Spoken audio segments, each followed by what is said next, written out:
Flat Earth map. Gleason's new standard map of the world, and this is Alexander Gleason's map. I just found that out, and I just downloaded his book in PDF form. I have not read it yet, but I looked at a few things, and I do believe this guy was a flat earther, and there was a big flat earth movement in the late 1800s, both science-based and Bible-based. So I'll check that out. I think he wanted to replace all the globes in schools with this map or something like that, and he had some patents involving this time dial thing right here, and he wanted to get this map patented, especially for time zones and things like that. You can see there's 24 numbers going around here. These small little numbers goes up to 24 hours. But there's 4 main things I found out. I printed this out. Originally, I wanted to see, I got this table in my dining room. I wanted to get the map part of it as big as this, but I couldn't do it. I'll try some other places. Maybe I'll do it later. And then I wanted to laminate it and have this as my dining table so I could unbrainwash myself from the globe view. But there's 4 things I want to look at real quick now. And this is, by the way, this is 2 feet wide and 3 feet tall. I'm going to hang this on the wall. So for those who don't know, this was made in 1892. This comes from the Boston Public Library. This is, as far as I know, an authentic map of Alexander Gleason. Okay, scientifically and practically correct as it is. And the map portion may be in azimuthal equidistant map, which means they start at the North Pole and just kind of go down, and that's what it would be like based off a globe. But it doesn't say that necessarily. It doesn't say that. So he may have got his map projections from that, but I don't. I think he believed this was the most accurate map, and it is a flat Earth map. So that's the first point I want to say. This is not just your average, like the UN uses this map and things like that, and they'll say there's like 6 government agencies that use what we think is a flat Earth map, but they'll say it's a azimuthal equidistant map. It's just a different projection of a globe. That's what they'll say. But this guy, let's look at this very carefully. That is a, well, he explains what it is. If you can read that, it's kind of fuzzy. In the figures, June and December, the white represents the sun's position. The white is the sun's position in his respective months at noon. So if it's noon, that's noon right there, and the sun is there. That's what he's saying, basically, which would be over here somewhere. This shows sunlight inside the Arctic Circle for 24 hours. So you get the 24-hour sun here because there's always a patch of light. This entire thing would move around. As the sun moves, the light moves with it. But look at the next sentence. From June 21st, the sun moves around the tropics in a spiral circle, widening every day. And look at this. The sun moves. Does it say the earth moves?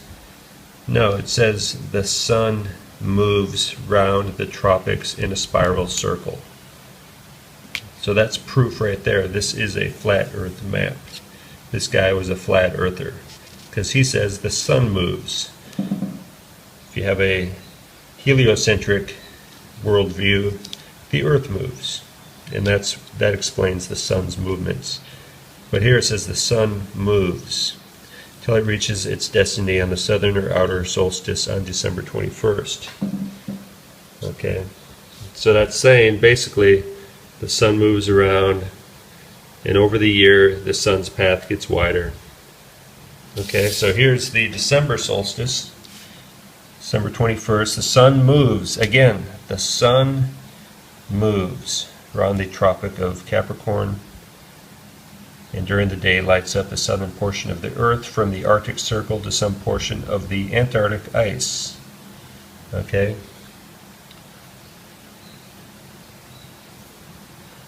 There is no sunlight beyond 80 degrees south, but unknown regions of ice.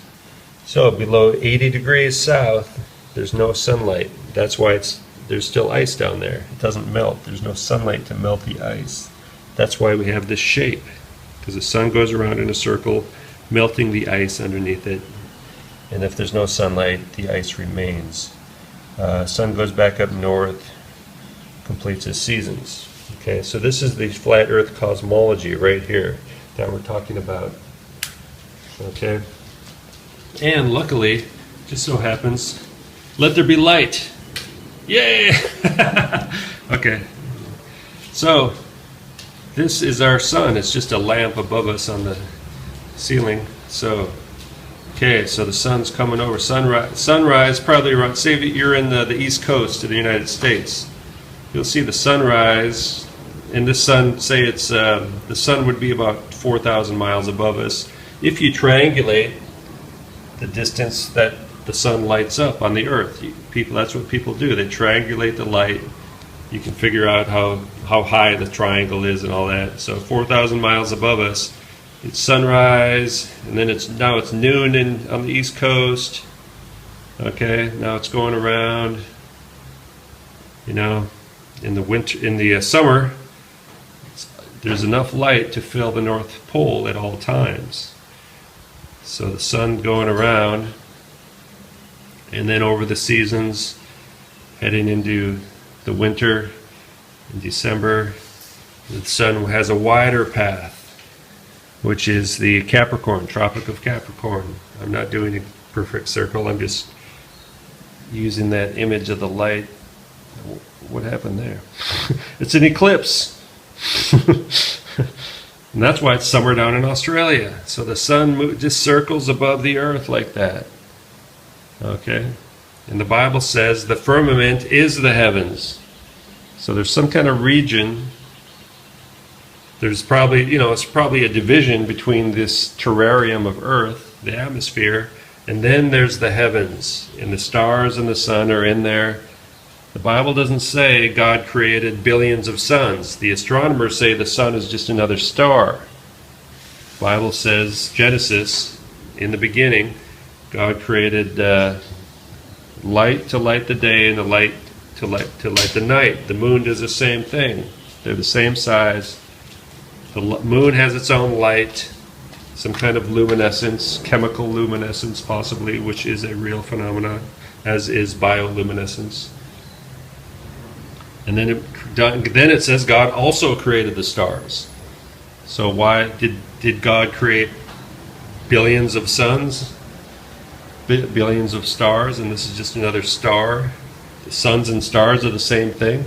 Well, according to my Bible, it says suns and stars are different things. There's one sun and a whole bunch of stars, and it also says stars are angels. Stars are angels. Pretty mind-blowing, but that's what's going on. One more thing I got to show you. So the three things I found interesting: the explanations of this. Number two, the explanations of this, the December solstice. Now the third thing, probably can't see it. Right here it says, just pull this up on your own computer, Gleason map, Gleason flat earth map, Google it, you'll find it easily. It says here, perpendicular barrier of ice. I didn't notice that until I printed this thing out. 2 feet by 3 feet. I don't know if you can even see that on the computer or not. Zoom in on that baby. Perpendicular barrier of ice, otherwise known as the ice wall. 1892. This guy was talking about, right here, patent allowed, November 15th, 1892. This guy was talking about the ice wall. It's right here on his map. And then it says here, appearance of land. Antarctica, people only really even found it only about 100 years ago. You can read the history of exploration of Antarctica. There's just tons of ice. It's really hard to get to. It's cold, it's dark, and people get lost in the southern hemisphere because they use a globe model, which doesn't make sense. It gets wider out here. People say like it gets narrow, but the longitude gets wider in the southern hemisphere. Okay? So yeah, there could be parts where there's no wall. There could be just regular shoreline. There's a bunch of islands. People didn't even know. They'd go here. Where's south in New Zealand, and especially down here, there'd be all these islands and stuff, and they think they found it. They heard rumors of a continent, and they'd go there, and it turns out they were just on an island. It took them forever to find Antarctica. I mean, just only 100 years ago. They discovered the New World a long time ago.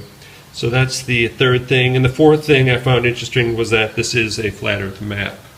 Okay, and I'm going to read this guy's book and report back. And one more thing I want to mention is they did teach flat Earth in school, in elementary school. Where I went to school, and I think everywhere, they do teach the flat Earth. But it's an incorrect flat Earth. It's a deceptive flat Earth. Because what they tell us is that Columbus was going to go discover America. He was going to sail off. They were afraid he was going to fall off the edge of the earth. Well, of course, that doesn't make sense. All the water would drain out. So that's the flat earth model they told us. And that everyone who believed in that was stupid, because they would be, right? That doesn't even make sense. But they said that's what people believed, which they did not. Even in 1892, they knew about the ice wall. And before that, okay? They were teaching us an incorrect model of the flat earth and saying, well, that doesn't exist, so therefore it must be a globe, which is stupid. The globe makes no sense. It's never been proven. There's no gravity. All these things. The first live images of outer space were faked, which has been proven. Smoking gun, BBC. A funny thing happened on the way to the moon. They show them in a movie studio faking images of Earth from space. People were waiting for that moment to really know the Earth was a planet, and it was fake. That's the real reason for the moon mission, was to fake the image of a globe. They don't want people to believe in a world that God created. They want people to believe it was an accidental Big Bang, which doesn't even make sense either. So, the ice wall. That's what, so that's what they told us. They told us the flat earth is stupid. People would fall off the edge of the world, and that's what people believed. And if you believe in that, nobody wants to be stupid, right? So when you tell people, hey, actually, the world is flat, first thing they think of, because they've been conditioned and programmed and brainwashed since birth, the first thing they think of is Columbus sailing off the edge of the world, or ships sailing off the edge of the world, and some, monster or something. Then they just laugh. Oh, that's the stupidest thing I ever heard, because that's what we were told. It's the stupidest thing ever. And you don't want to be stupid like that. You don't want to be an idiot. You don't want to be ridiculed and laughed at. I learned as a very young child to ridicule and laugh at anyone who believed in a flat earth. I was taught that. And so was everybody, and everybody is taught that around the world. That's one of the first things you learn in school, is to ridicule and laugh at people who believe in a flat earth. It wasn't just like, hey, this is 1892. Why not show us, hey, here's Gleason came up with this idea. That's kind of interesting. Maybe he's onto something. And here's the Galileo globe. Let's look at that. Okay, some interesting points here and there. What do you think, students? What makes more sense to you? Well, actually, I like this ice wall idea, and everything's just right here. It makes sense, right? I used to live in Japan.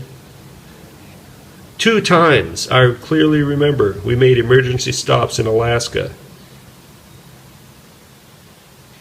Look at this on a globe. Luckily, I do not have a globe in my house, but on a globe, I think this would be more of a straight line here. And the first time it happened, I thought, what the hell are we doing over Alaska? And that's why you can fly from Tokyo to New York nonstop. It's not so far. Look at all these flights, okay? So, Anyway, I wanted to point that out. I'm kind of excited. It's really cool. This is high gloss. It cost about 20 bucks, I guess. Very cool to have this thing printed out. I'm going to read his book, Alexander Gleason. It's called, I forget what it's called. It's kind of a long title, but something about is the Bible real and is the earth a globe? Something like that. I have it though. I'm going to start reading it. I will report back, because I never heard about this guy's book. I just heard about this guy's first name today. Okay, I've seen this map. Everyone's seen this map before. And I just found out about this perpendicular wall of ice. I never saw that before. And there's a lot to this map, actually. There's a lot of stuff to think about and look at. I'll report back. And I kind of read these before, but it didn't really sink in that he was saying the sun moves twice. The sun moves. I didn't really know until today that this was a flat earth map. I didn't know the guy who made it was a flat earther. Now I know that. Okay, so this was this guy's best attempt to make a flat earth map. It's not just your average run-of-the-mill azimuthal equidistant map. And it's pretty cool. Alright guys. And if anyone still believes in the globe, don't go outside, because you're going to get, there's going to be 1,000-mile-per-hour winds out there. So just don't leave the house, whatever you do, because the Earth is spinning at 1,040 miles per hour, and there's no way, it's just totally impossible that gravity or friction would drag the atmosphere along with it. So you're going to run into some real problems out there. You know, you may even be